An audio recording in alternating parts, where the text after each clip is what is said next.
Welcome to Nursing SideQuest. So the human body is essentially this sealed black box, right? Oh, absolutely. I mean, you can't just open the lid to see what's failing inside the chest cavity or the brain. Exactly. And obviously today we have CT scans and MRIs and all these sophisticated blood panels.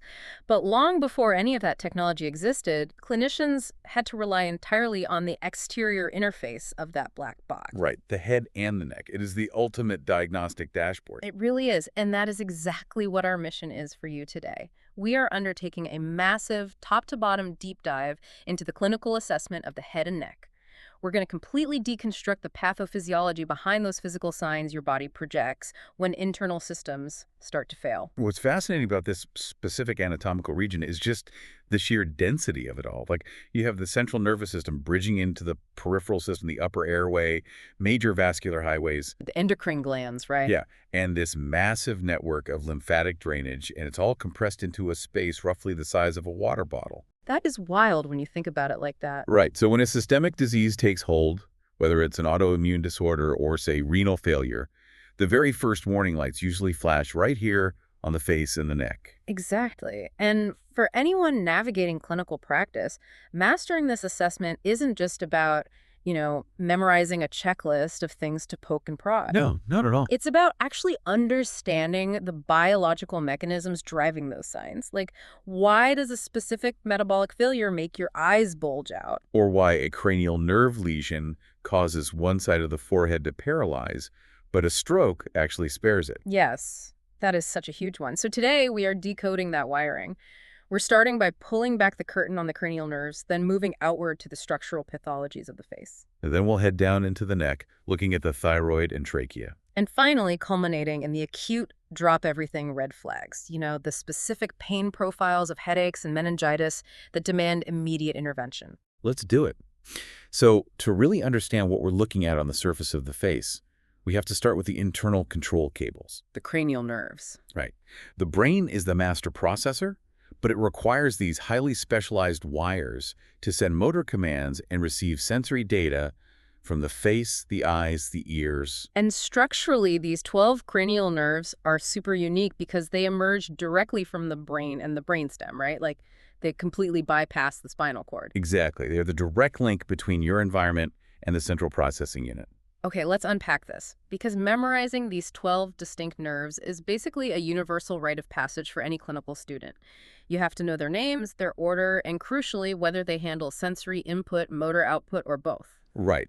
And there are mnemonics that have been drilled into students for literally generations to help with this. The classic one for the names, which is honestly burned into my brain, is, to touch and feel very good, velvet a heaven. It's a classic for a reason. The first letter of each word corresponds to the nerve in anatomical order. Okay, let's map that out physiologically for everyone listening. The first O is cranial nerve 1. The olfactory nerve. Purely sensory. And what's incredible about cranial nerve 1 is that it's the only sensory pathway that bypasses the thalamus. Wait, really? It goes straight to the cortex? Straight to the olfactory cortex and the limbic system, which is exactly why a specific smell can instantly trigger this profound emotional memory before you even consciously recognize what you're smelling. That direct limbic connection is crazy. Okay, moving to the second. Oh, cranial nerve 2, the optic nerve. Also purely sensory. It transmits visual data from the retina. And when we assess this, we aren't just looking at visual acuity like reading an eye chart, right? We're checking visual fields. Exactly. Because the nerve pathway perfectly maps the location of a lesion. For instance, if you have a lesion at the optic chiasm. Like maybe a pituitary adenoma pressing upward? Yes, exactly.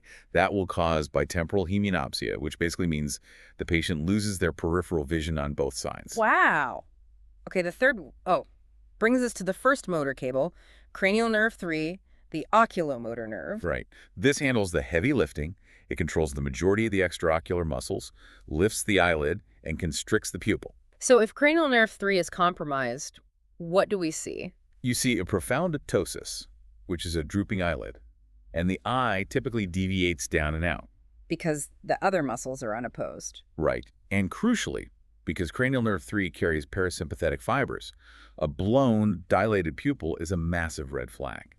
It means intracranial pressure is rising, and actively crushing that specific nerve. Okay, that is super important to remember. Then we hit 2, which is cranial nerve 4, the trochlear nerve. This one is very specific, motor only. It acts like a pulley for just one muscle, allowing the eye to look down and inward. Like when you're walking downstairs. Exactly. So if a patient tells you they have double vision, specifically when they're reading a book in their lap or walking down a flight of stairs, cranial nerve 4 is your prime suspect. That makes total sense. Then we arrive at touch, cranial nerve 5, the trigeminal nerve. This is a massive one, and it's the first one on our list that's categorized as both. It has substantial sensory and motor components. It gives you all the tactile pain and temperature sensation for the entire face, right? Yeah, divided into 3 distinct branches, the ophthalmic, maxillary, and mandibular. And the motor part controls your chewing muscles. I want to bookmark the trigeminal nerve because the pathology there is intense, and we're going to dive deep into that in a second. But let's finish the sequence. And is cranial nerve 6 the abducens nerve? Motor only. It abducts the eye, pulling it outward toward the ear. If it's damaged, the eye crosses inward. Feel is cranial nerve 7 the facial nerve? Another both nerve. Yeah. It controls all the muscles of facial expression and handles taste for the front 2/3 of the tongue. Vary is cranial nerve 8 the vestibulocochlear nerve? Sensory only. Hearing and balance. Good. Brings us to cranial nerve 9 the glossopharyngeal nerve. Also both. Swallowing motor control, taste for the back of the tongue, and it monitors blood pressure sensors in the carotid. Velvet is cranial nerve 10 the legendary vagus nerve? The wanderer. It's the longest cranial nerve going way past the head and neck. It provides parasympathetic control to the heart, lungs, and digestive tract. You assess it by having the patient say ah and watching the uvula, right? Yep. If it's damaged on one side, the uvula deviates away from the lesion. Okay. A is cranial nerve 11 the accessory nerve? Pure motor for shoulder shrugging. And finally, heaven is cranial nerve 12 the hypoglossal nerve? Pure motor, controlling the tongue. If it's damaged, the tongue deviates toward the side of the lesion when they stick it out. Okay, so that gets us the names. But memorizing names is one thing. How do we remember what they actually do? Sensory, motor, or both? There's another great mnemonic for that one. Some say marry money, but my brother says big brains matter most. Yes. So S is sensory, M is motor, and B is both. So some say marry money. That covers 1 through 4. Exactly. It's a perfect closed-loop system of neurological assessment. By systematically testing these, you can functionally map the health of the brainstem without ever needing an MRI. Okay, I promised we'd circle back to cranial nerve 5, the trigeminal nerve, and cranial nerve 7, the facial nerve. Because when these specific cables misfire, the clinical presentations are just, well, they're highly visible, and in the case of the trigeminal nerve, excruciatingly painful. You're talking about trigeminal neuralgia, historically known as tickic doularo. Yes. The mechanism behind this is absolutely fascinating, but honestly horrific for the patient. It's widely considered one of the most painful conditions in all of human medicine. It's fundamentally a neuropathic pain syndrome. What's usually happening structurally is neurovascular compression. Meaning a blood vessel is crushing the nerve. Right. A normal blood vessel, often the superior cerebellar artery, loops abnormally and physically pounds against the root of the trigeminal nerve near the brainstem. And that constant pulsatile pounding physically wears away the myelin sheath. The protective insulation around the nerve fibers, so you get demyelination. The insulation is stripped away, leaving the raw nerve axons completely exposed. Exactly. And without that myelin, you get ectopic action potentials. The nerve fibers basically short-circuit and crosstalk. Wait, crosstalk, like signals getting mixed up? Yes. So the light touch sensation fibers, the ones that register a gentle breeze or the touch of a cotton swab, they crossfire into the nociceptive pain fibers. So the brain perceives a soft, physical touch as an extreme, high-voltage tissue damage signal. Oh my God, that explains the clinical presentation so perfectly. Because patients with trigeminal neuralgia aren't usually experiencing pain from blunt trauma. The attacks are triggered by the most mundane things imaginable. Brushing their teeth, chewing soft food, washing their face. Or just the ambient air conditioning blowing across their cheek. Right. The mechanoreceptors translate that minimal input into a massive, piercing electric shock pain firing across the face. It only lasts for seconds to minutes, but the anticipation of the next attack can completely destroy a patient's quality of life. They'll often come into the clinic actively shielding their face, totally terrified to even speak to you. And standard painkillers like ibuprofen or opioids don't work, right? Because you aren't treating inflammation. Oh. You're treating nerve hyperexcitability.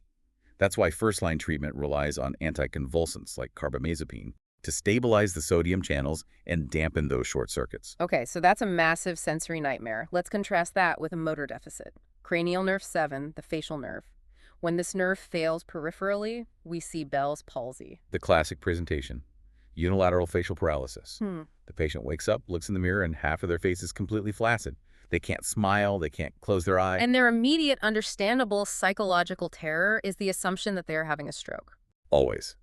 But Bell's palsy is typically an idiopathic, acute, peripheral facial nerve palsy, often triggered by a viral infection like herpes simplex virus type 1, which causes the nerve to swell inside the narrow bony canal. The nerve swells, the bone obviously doesn't yield, so the nerve gets compressed and the motor signals are blocked. But differentiating Bell's palsy from a stroke is one of the most high-stakes assessments a clinician makes. Absolutely. If I see someone's face drooping, my first thought is stroke. How do I rapidly tell the difference? Like, if the lesion is an inflamed peripheral nerve in the cheek or an ischemic stroke deep in the cerebral cortex? The answer lies entirely in the neuroanatomy of upper motor neurons versus lower motor neurons. Here's the anatomical trick. Yeah. The portion of the brain controlling the lower half of the face sends signals only to the opposite side of the face. But the portion of the brain controlling the upper half of the face, specifically the forehead muscles, sends redundant signals to both sides of the face. It has bilateral innervation. That dual wiring is the ultimate diagnostic key. Let's walk through exactly what that looks like on the patient's face. Okay, in Bell's palsy, the damage is peripheral. It's a lower motor neuron lesion. All the signals to that side of the face, both upper and lower halves, are cut off after they leave the brain. Therefore, the entire half of the face is paralyzed. So if you ask a patient with Bell's palsy to raise their eyebrows, The affected side of the forehead will remain completely smooth and motionless. They cannot wrinkle the forehead. stroke. In a stroke, the damage is central, high up in the cortex. The stroke wipes out the signal to the lower half of the face, causing that classic mouth droop. However, because the forehead receives backup signals from the healthy, undamaged hemisphere on the other side of the brain, the forehead muscles are spared. So if you ask a stroke patient to raise their eyebrows, both sides of the forehead will wrinkle normally, even while their mouth is drooping. Exactly. Let me just reiterate that for you listening, because it is so fundamentally important. If the forehead is paralyzed and completely smooth, the lesion is lower, peripheral, and likely the benign inflammation of Bell's palsy. But if the forehead moves normally and the lower face is drooping, the lesion is high up in the brain and the patient is suffering an acute stroke. You have to activate the stroke protocol immediately. Right, and when we talk about acute stroke protocols, the universal tool is the ACT FAST acronym. Face drooping, arm weakness, speech difficulties, time to call emergency services. Which is great for the anterior and middle cerebral arteries, but we have to talk about the massive clinical blind spot here. Posterior circulation strokes. Yes, strokes in the vertebrobasilar territory, supplying the brainstem and the cerebellum. The ACT FAST acronym often fails completely here because these strokes don't typically cause arm weakness or classic facial droop. They are so insidious because the symptoms mimic far more benign conditions. Right, the cerebellum processes balance. The brainstem houses the nuclei for eye movement. So if a clot lodges there, the patient presents with sudden, explosive, severe vertigo. The room is violently spinning.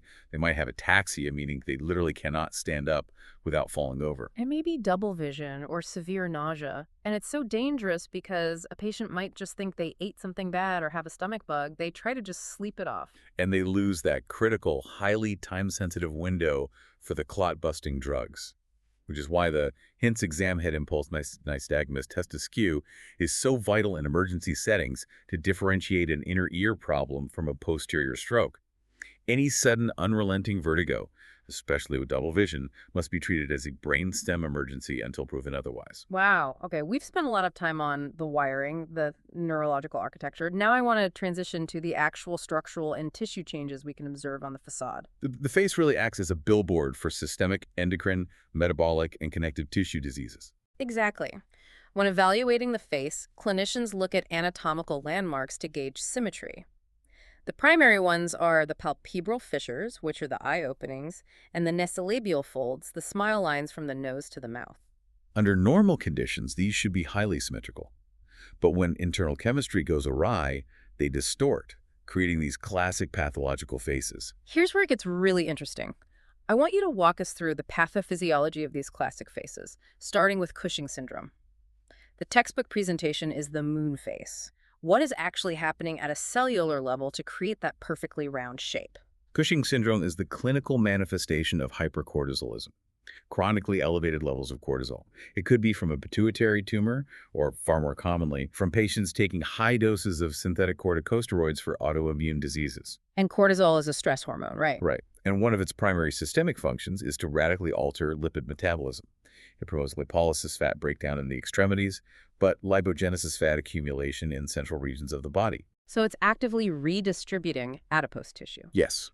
The body strips fat away from the arms and legs, making them thin and weak, and packs that fat directly into the trunk, the back of the neck, creating that buffalo hump, and directly into the buccal fat pads of the cheeks. Which completely rounds out the face, obliterating the jawline. Furthermore, cortisol causes severe capillary fragility and thins the dermal layer of the skin.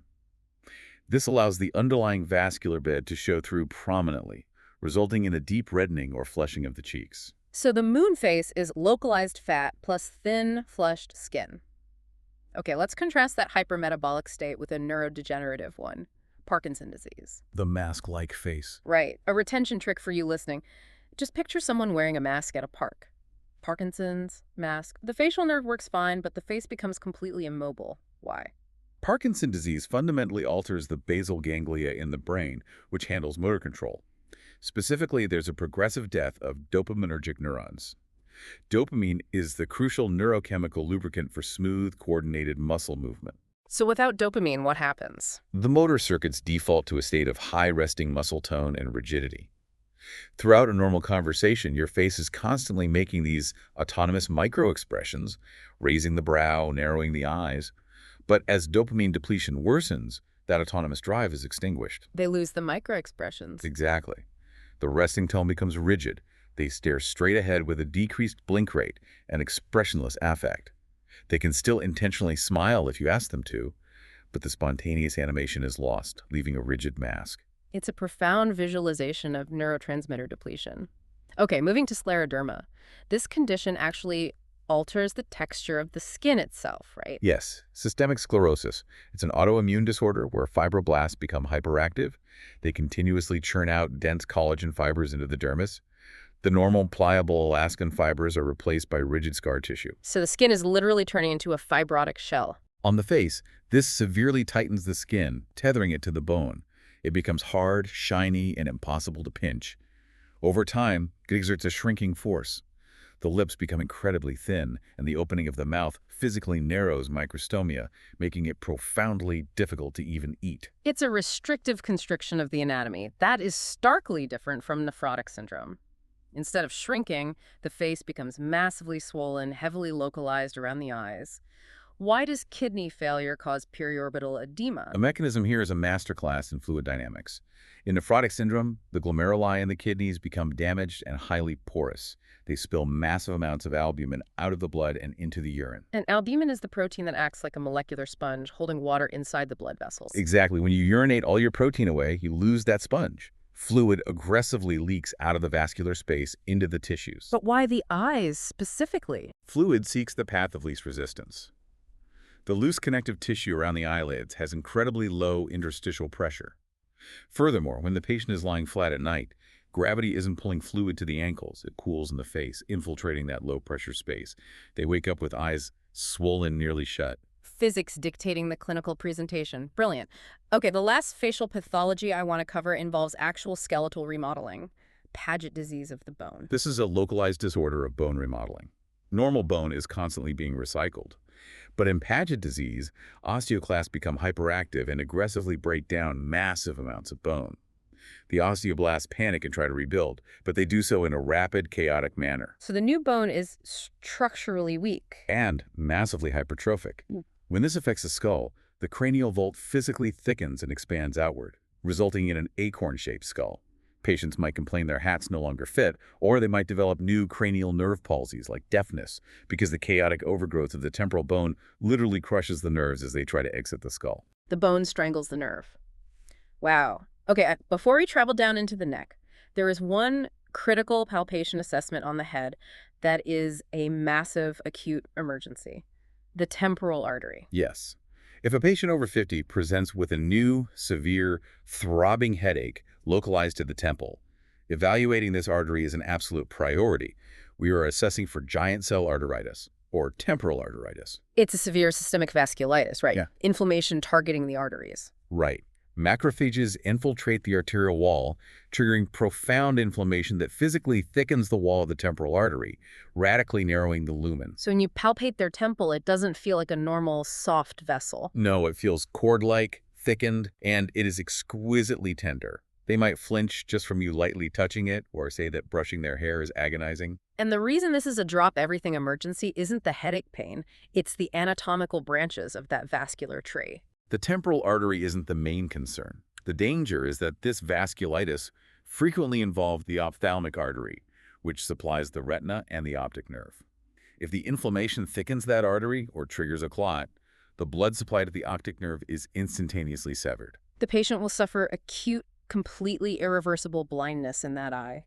It is catastrophic. If a clinician suspects this based on a temporal artery, they do not wait for a biopsy. They initiate high-dose systemic corticosteroids immediately to save the patient's vision. Tick-tock. Okay, let's continue our descent. We're leaving the skull and entering the neck. From an engineering perspective, the neck is arguably the most precariously designed structure in the human body. Oh, absolutely. It's an evolutionary bottleneck. Right. It's this narrow, highly exposed cylinder tasked with housing our airway, food supply, endocrine glands, major blood vessels feeding the brain, and the spinal cord. The density is staggering. And because it's so tightly packed, any pathology, a growing mass, a fluid shift, immediately encroaches on neighboring structures. So assessment of the neck begins with the vascular supply, the carotid arteries. And there is a fundamental non-negotiable safety rule here. You never, ever bilaterally compress the carotid arteries. You assess one side, release, and then assess the other. Let's explain why that is so dangerous. Beyond just cutting off blood flow, it has to do with the carotid sinus. The dilation just below the angle of the jaw, right? Right. The wall of the sinus is packed with baroreceptors, highly sensitive stretch receptors that act as blood pressure monitors. If blood pressure spikes, the arterial wall stretches, and the brainstem responds by increasing parasympathetic tone via the vagus nerve to drop the heart rate and lower the pressure. So it's an automatic negative feedback system. What happens when a clinician accidentally presses their fingers directly into both carotid sinuses at the same time? The physical pressure artificially stretches the arterial wall. The baroreceptors are fooled. They interpret this manual stretch as a massive, catastrophic spike in blood pressure. They fire a maximal distress signal. The brainstem instantly triggers a profound vagal response. The heart rate plummets potentially into complete asystole, where the heart literally stops for a moment and peripheral vessels massively dilate. Blood pressure crashes, the brain is deprived of oxygen, and the patient passes out on your exam table. Exactly, which is why we only palpate one side at a time, very gently. Safety first, always. Moving to the respiratory structures, we find the trachea, the windpipe. Normally, it sits perfectly midline. But if the trachea is deviated, pushed, or pulled to one side, it is a massive alarm bell for intrathoracic pathology. The thoracic cavity is a sealed environment with strict pressure gradients. The lungs try to collapse inward. The chest wall tries to spring outward. The trachea and mediastinum are suspended in the middle of this perfectly balanced tension. So if it shifts, the tension is broken. The literature divides tracheal deviation into ipsilateral pull toward the bad lung and contralateral push toward the good lung. Let's talk about ipsilateral first. It's like a tug of war, right? What creates the pull? A loss of volume on the affected side creates a vacuum effect. The classic example is massive atelectasis. If a major bronchus is completely obstructed, the air distal to it is absorbed into the bloodstream. That entire section of the lung physically collapses and shrinks. As the lung shrinks, the negative pressure on that side increases profoundly. Right, it literally acts like a vacuum, sucking the highly mobile trachea across the midline toward the collapsed lung. Pulmonary fibrosis does the same thing as the lung scars and shrinks. Okay, what about contralateral deviation? The trachea being aggressively shoved away from the bad side. That's driven by excess pressure taking up too much space. The most terrifying example is attention pneumothorax, usually from trauma, like a penetrating rib fracture. A one-way valve is created. Every time the patient inhales, air is sucked into the chest cavity. but it can't escape when they exhale. The chest cavity becomes an inflating balloon. Yes. The pressure builds exponentially, the lung collapses, and that massive positive pressure physically pushes the entire mediastinum, the heart, and the trachea away from the trauma, crushing them into the healthy lung. And as it shoves everything over, it twists and compresses the vena cava, right? So venous blood can't return to the heart. Cardiac output crashes to zero. The patient goes into obstructive shock. Finding a contralaterally deviated trachea in a trauma patient demands immediate, life-saving needle decompression to vent that trapped air. It's astounding that simply feeling the throat can tell you venous return is being crushed inside the chest. Okay, let's shift to the endocrine system. Wrapped around the trachea is the thyroid gland, the metabolic engine of the entire body. It extracts iodine from the blood to synthesize thyroid hormones, T3 and T4, which dictate the basal metabolic rate for nearly every cell in the body. To understand the assessment, we have to understand the hypothalamic pituitary thyroid axis, or HPT axis. It's a perfect thermostat. The hypothalamus senses low thyroid hormone, releases TRH. That stimulates the pituitary to release TSH. TSH commands the thyroid to release T3 and T4. Once levels are adequate, they signal back to the pituitary to stop. Under normal conditions, you can't really palpate the thyroid. If you can feel a goiter in an enlarged gland, it means the gland is either being relentlessly bombarded by stimulation or it's compensating for a huge defect. Let's look at the extremes. Hypothyroidism. The thermostat is turned all the way down. The most common cause is Hashimoto thyroiditis, an autoimmune disease where autoantibodies progressively destroy the thyroid follicles. The factory is being dismantled, so the thyroid can't produce T3 and T4. The pituitary screams at the thyroid, pumping out massive amounts of TSH to try and force production, but the gland is too damaged. TSH is sky high, T3 and T4 are profoundly low. What does this look like clinically? Hypo is like a car running out of gas. Every system slows down. Profound cold intolerance, they're wearing sweaters in summer. Heavy fatigue, bradycardia, a slow heart rate, and chronic constipation. And what about myxedema, the structural tissue changes? Sugar molecules accumulate in the journal tissues, trapping massive amounts of water. You get a non-pitting, doughy edema, classically severe periorbital puffiness, dry skin, brittle hair, often losing the outer third of the eyebrows. A total systemic deceleration. Now contrast that with the hypermetabolic inferno of hyperthyroidism, Graves' disease. The thermostat has been hijacked. Graves is also autoimmune. But instead of destroying the gland, the immune system produces rogue antibodies called TSI. They structurally mimic TSH, bind directly to the receptors on the thyroid, and refuse to let go. They relentlessly stimulate the gland, totally bypassing the brain's negative feedback loop. So the pituitary registers too much hormone and shuts down TSH production. But the thyroid doesn't care because the rogue antibodies have the accelerator pinned to the floor. The gland undergoes massive hypertrophy and dumps toxic levels of T3 and T4. Hyper is an engine revving way too high. Severe heat intolerance, profuse sweating, profound weight loss despite a ravenous appetite, severe tachycardia, anxiety, resting tremors, and frequent diarrhea. And Graves' disease carries that terrifying ocular sign. Exophthalmos, the bulging eyes. Right, Graves' ophthalmopathy. Those same rogue antibodies attack the fibroblast directly behind the eyeballs, triggering massive inflammation that physically pushes the globe of the eye forward out of the orbit. If you palpate an enlarged thyroid, the classic next step is to auscultate it. You place the bell of your stethoscope over the lobes, listening for a bruit. Let's dig into the fluid dynamics of why a hyperactive gland creates a sound. A normal thyroid has smooth, silent, laminar blood flow. But in Graves' disease, the massively hypertrophied tissue demands exponentially more oxygen. The vascular bed undergoes dramatic angiogenesis, sprouting new, chaotic blood vessels. The volume and velocity of blood aggressively pumped through these vessels increase dramatically. And when velocity increases enough, you exceed the Reynolds number, right? Laminar flow breaks down. Exactly. It turns into chaotic, turbulent flow. The blood cells crash into each other. That turbulence creates a vibration. When you place a stethoscope over it, you hear a bruit, a distinct, continuous swishing sound. It confirms massive hypervascularity. And just quickly, what if the clinician feels a single, solitary, rapidly growing nodule on an otherwise normal gland? A huge red flag for malignancy, like papillary thyroid carcinoma. It must proceed directly to a fine needle aspiration biopsy. Okay, we are moving into the lymphatic system. Nestled all around these neck structures is the body's filtration system, the lymph nodes. They filter the lymph fluid before it's dumped back into venous circulation. The 10 groups of the head and neck, pericular, tonsillar, occipital, superficial, and deep cervical. For those listening, you don't need to memorize them all right now. Just know they cover the perimeter of the head, jaw, and neck.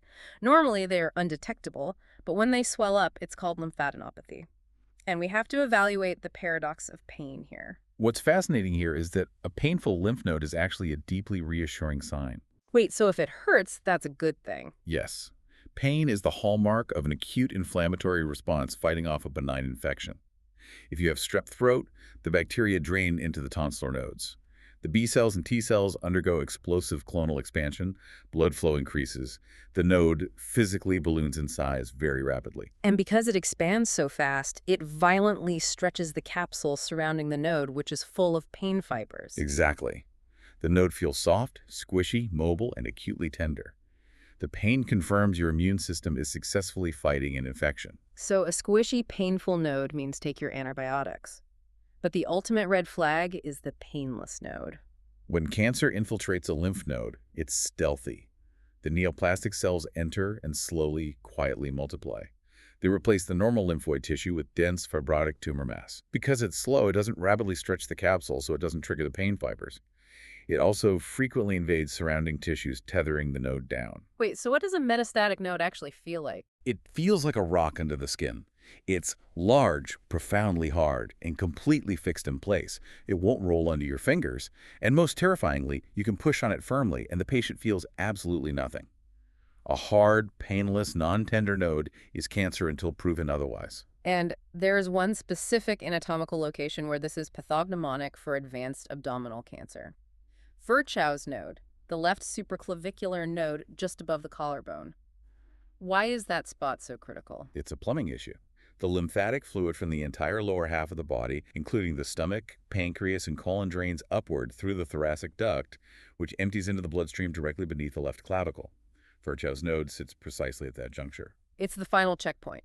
So if a patient has gastric cancer, the tumor cells metastasize, travel up the thoracic duct, and lodge in that node. The sudden appearance of a hard, painless mass above the left collarbone is a grim indicator of intra-abdominal malignancy. Unbelievable how interconnected it is.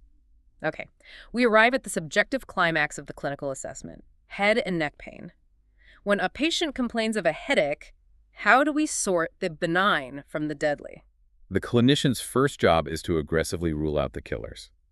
And the most terrifying killer is acute bacterial meningitis. The mortality rate is staggering. The textbook triad is a stiff, neck-neutral rigidity fever and photophobia, plus a brutal headache.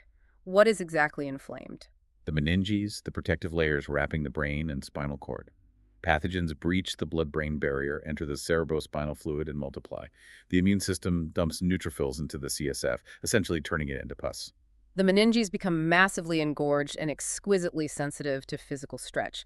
So any movement of the spine physically tugs on the inflamed tissue in the skull. And the body instinctively fights that movement, locking the deep cervical muscles into tetanic spasm to prevent you from moving your head. That's neutral rigidity. Clinicians use two physical provocation tests to confirm this: the Brzezinski sign and the Kernig sign. How do they work? Both deliberately try to stretch the inflamed meningeal sac. For the Brzezinski sign, the patient lies flat. The clinician places hands behind their head and swiftly flexes the neck forward, bringing chin to chest. In a healthy person, this just stretches neck muscles. But in a meningitis patient, it aggressively yanks the inflamed spinal cord upward. The pain is so severe that the nervous system generates an involuntary reflex to create slack.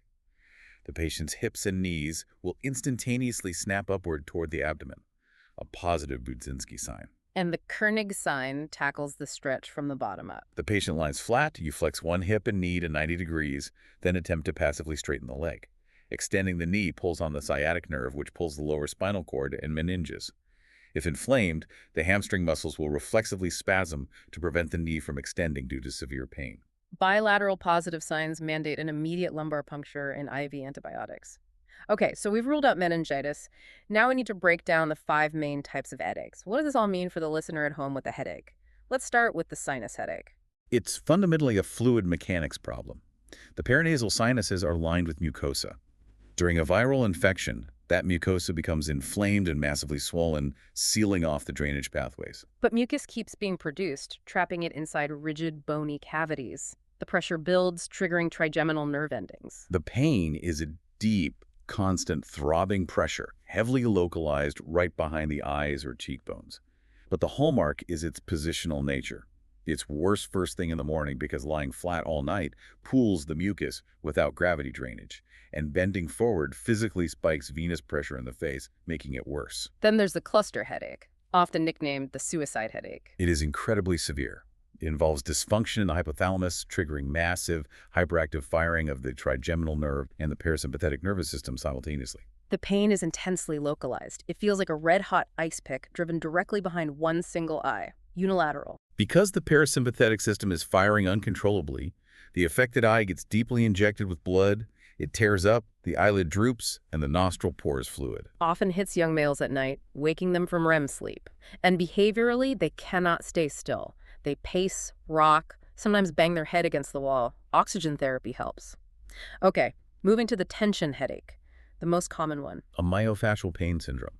It's driven by sustained, involuntary contraction of the pericranial musculature wrapping the skull, jaw, and neck, usually triggered by stress, anxiety, or staring at a computer screen all day. The clinical profile is a dull, non-pulsating, tight ache, like a tight band around the head. Rest and massage help. No nausea, no aura, which brings us to the migraine. A complex, multi-stage neurological event. It starts with cortical spreading depression, a massive wave of neuroelectrical silence sweeping across the cerebral cortex. This electrical wave physically causes the aura, right? Visual disturbances, flaring lights, tingling. Yes. Then that spreading depression activates the trigeminovascular system. The nerve endings release a flood of inflammatory neuropeptides, mainly CGRP, causing the meningeal blood vessels to violently expand and become highly permeable, Creating a severe unilateral pulsating pain, accompanied by nausea, light, and sound sensitivity. Triggers include cheese, chocolate, alcohol, and it's more common in women due to estrogen shifts. The last one is the tumor-related headache. How do we differentiate this? It relies on the Monroe-Kelly doctrine. The skull is a rigid, enclosed vault containing brain tissue, CSF, and blood. There is absolutely no extra space. So a growing tumor crushes the brain tissue and stretches the pain-sensitive dura mater. The pain is a steady ache, but the biggest red flag is the timing. It's worst in the morning. Why? Because lying flat stops gravity from assisting venous drainage, and breathing slows down during sleep, increasing carbon dioxide, which is a potent cerebral vasodilator. More blood volume inside a rigid skull that already has a tumor. And the crucial differentiator, it's aggravated by coughing, sneezing, or sudden head movements, the Valsalva maneuver. Sneezing momentarily halts venous drainage. Inside a critically pressurized skull, that sneezing crushes the brain against the bone, causing an agonizing spike in pain. Incredible. Okay, finally, we have to mention medication overuse headaches. The cruel irony where taking everyday meds, OTCs, blood thinners, antihistamines, or too much aspirin actually triggers rebound headaches. If a patient takes too many painkillers, the brain's endogenous pain suppression system shuts down. The receptors become hypersensitive. Just when the drug wears off. They get a massive headache simply because the drug level dropped. It's a vicious cycle of dependence. Well, we have covered an immense landscape today. From the 12 cranial nerves to the 5 headache types, and how a shifted windpipe or a painless lymph node can reveal our deepest internal health secrets. It really is a testament to how profoundly interconnected our anatomy truly is. Just consider the sheer evolutionary bottleneck of the human neck. Right. And I want to leave you with one final provocative thought to mull over. We talked about cranial nerve 10, the vagus nerve. But recent research shows it acts as a direct bridge between the brain and the immune system. The cholinergic anti-inflammatory pathway is a massive paradigm shift. The vagus nerve is constantly tasting the inflammatory cytokines in your blood.